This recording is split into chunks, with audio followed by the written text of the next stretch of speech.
Tonight we are playing Land vs. Sea by Australian designer and friend of the show, JP, and Good Games Publishing. It is a tile laying game where one player plays land, one other player plays sea. We're trying to create a map together, but how we lay our tiles down is going to determine scoring. We are wanting to build a map, but mainly tonight we're having a chat, and I'm joined very gladly by my friend Chloe. Chloe, how are you going? I'm good, thank you. Now, I'll start you off. I think you're going to be land, so you play whatever tile you're ready. We know each other because we're both mental health nurses. Before we start talking about anything like that, we obviously just acknowledge that we are talking about our own experiences, not any particular person, unit, hospital. We respect client privacy and also don't want to lose our registrations because losing a career would be pretty crap. A C game? Yes. Grab an extra dial, so they just heard you're done, and then I'll take over. So why did you choose to go into mental health?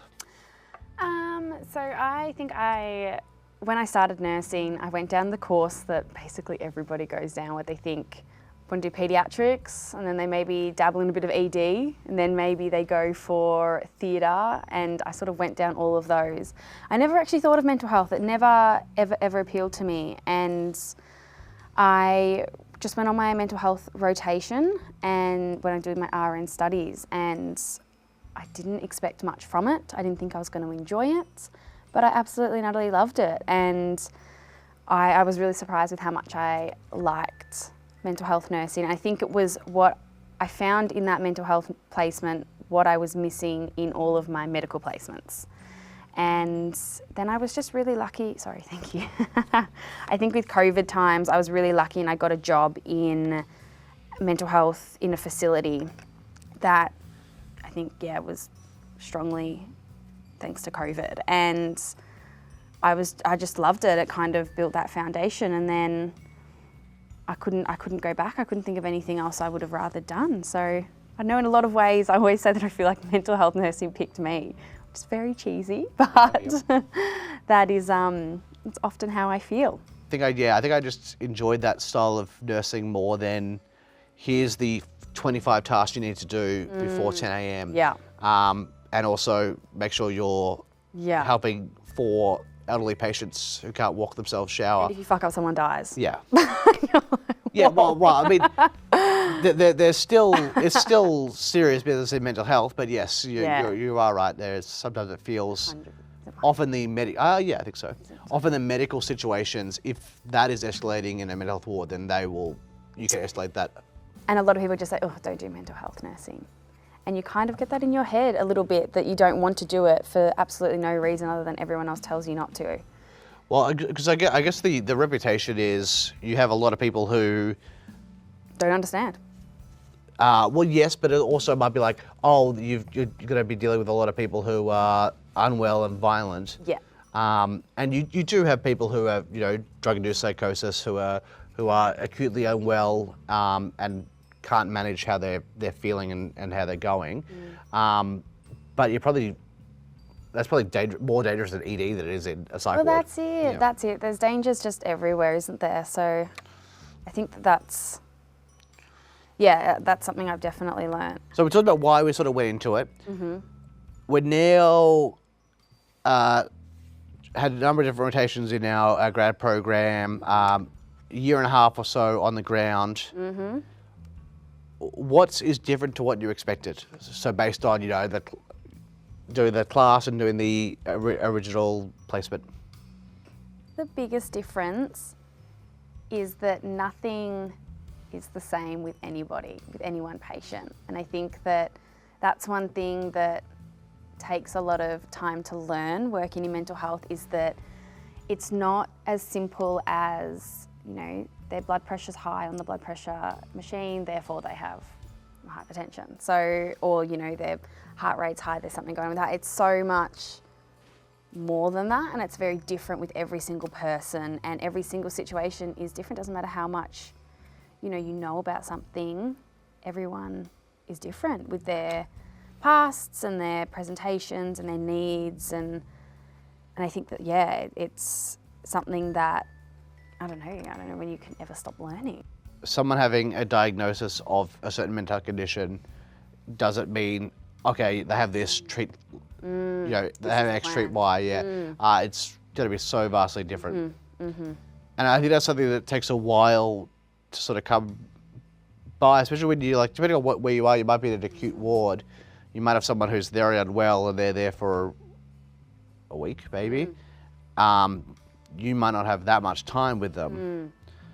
They might have ongoing plan and doctors and stuff, and you only might be there for a snapshot of it. It's like there's sometimes an element of how much impact do you have, but it's also, okay, let's try and help this person get a bit better and get back onto where they want to be. I think as well, learning to work with people who don't necessarily want your help or want to work with you can be challenging, but very understandable. Yeah, that is the sort of the other thing that some mental health facilities are with involuntary patients, which can be challenging. Yeah.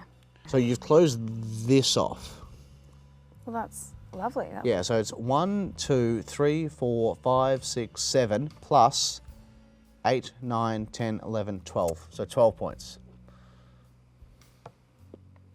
Yeah, there you go, yeah. And then you grab back up to 2 tiles. Oh, that's right.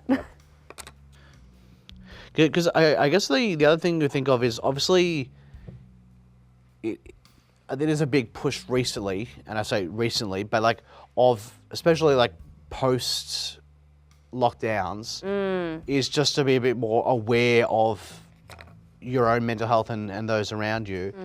We often see people who are acutely unwell with sometimes chronic mental health conditions, but I think you start to be a bit more aware of how much everyone is affected by mental health and how important it is. And I think that's something that there's been a big push, I think, especially with younger generations as well. I think you're your younger generation to me. But I think you start to see that there is a bit more awareness and push for take care of your mental health. I think COVID's, you see it a lot now on people's histories, is it since COVID. This started in COVID, first recognised in COVID, and it's just crazy to see the impact that it's had. But people are a lot more aware of it now, and there's a lot more talk about it, which is great. People are starting to learn. I'm hoping that talk extends from just the general depression, anxiety to those broader things like psychosis and these things that people don't necessarily want to talk about or address. I think that would be a great change to see in people as we start to learn more about mental health and the impacts that it can have, actually understanding more about psychosis, mania, all those things, personality disorders, all those things that are so prevalent that people just don't really have a good understanding of. Yeah, I think we're also seeing a bit more of a broader understanding of, I've had low mood, I've been anxious, but it hasn't overwhelmed me. But for other people, can have anxiety, and that can be crippling, and that is different to me being anxious about something coming up. Or a low mood is different to depression. Spend time with your friends, catch up with them. We work together, we haven't seen each other for a little while. I use the show to drag Chloe down to have a catch up. So have a game with friends and family, check in on them. And Chloe, thank you very much for coming down. Thank you for having me.